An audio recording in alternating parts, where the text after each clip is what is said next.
This is a video response to the recent ZeFrank video in which he talked about being yourself, and the many times that John Green has said this. Yeah, be yourself, even though no one has any idea what it means to be yourself. Like, whose self would I otherwise be being? The problem with the phrase, be yourself, is the yourself part, and to quote the poet Theodore Geisel, today you are you, that's truer than true, and there's no one alive who is youer than you. But when people come to understand this, they have the confusion that every day they have different moods. Some days they're dark and depressing, other days they're quirky and socially awkward, sometimes they're overly joyful and immensely happy. And as a result of people thinking that these things constitute the things that make up themselves, they start to create themselves around those things by the advice, be yourself. And then we have ZeFrank, who gets really confused by this because those things can change so quickly.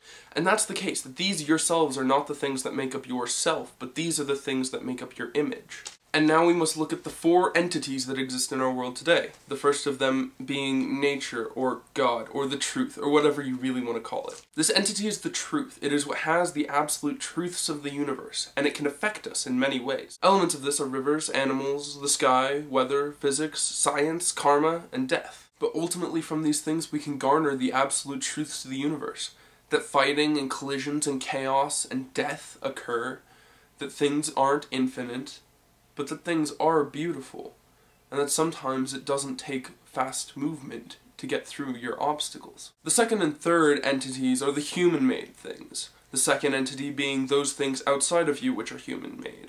Cars, buildings, relationships, bullies. These things affect us. They affect who we are, they affect how we go about our day, and they affect us in positive and negative ways. Likewise, the third thing are the man-made things inside of you. The emotions, the reactions, the opinions, the favorite flavors of things. So we'll take these three entities and group them in the category of the external. Things that can affect us, and things that can change, even when we don't want them to. And so the fourth and final entity is the internal stuff, the yourself. This yourself is not constituted of things made by humans, or ideas made by humans, or opinions made by humans. It's constituted of ideas and opinions and thoughts and truths, ultimate truths about the universe. You see, man is an animal, and by that he must be a part of nature.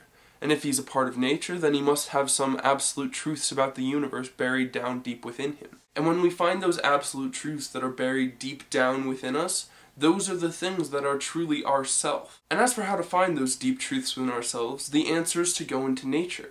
To look at nature, to contemplate, to try and find absolute truths in nature. And occasionally we're going to find truths that absolutely harmonize with us, that make us feel like there is beauty in this world, and make us feel like we have a connection with a greater sense of the universe. And when we find those things, then those things are the things that make up ourselves. And when we find these ultimate truths in the universe that harmonize with who we are as a person, we can then be them, live them, take them and apply them to every part of your day. And then when it seems like the world's against you, you can know that there's something true and there's something good within you. And so when adults tell us to be ourselves, they're telling us to find an anchor. Find something upon which we can latch and something which we can cling to and understand about ourselves, that no matter what people say or no matter what happens to us, will always be true. And then once we've found these truths, we can also experiment with the different things that make up our image. But we have an anchor, something that we can return back to if those things fail us. And sometimes we'll stray. Sometimes we'll go really far away from what it means to be ourselves, and we'll leave those truths entirely. And when that happens, it may require us to think back to the scene of nature in which we found that truth, or it may require us to go as far as going back to the scene of nature where we found that truth. But it will be true and constant, and there for us when we need it. And then we can have what Wordsworth describes in his poem Above Tintern Abbey, which I'll read a few lines from now. These beauteous forms, through a long absence, have not been to me as is a landscape to a blind man's eye.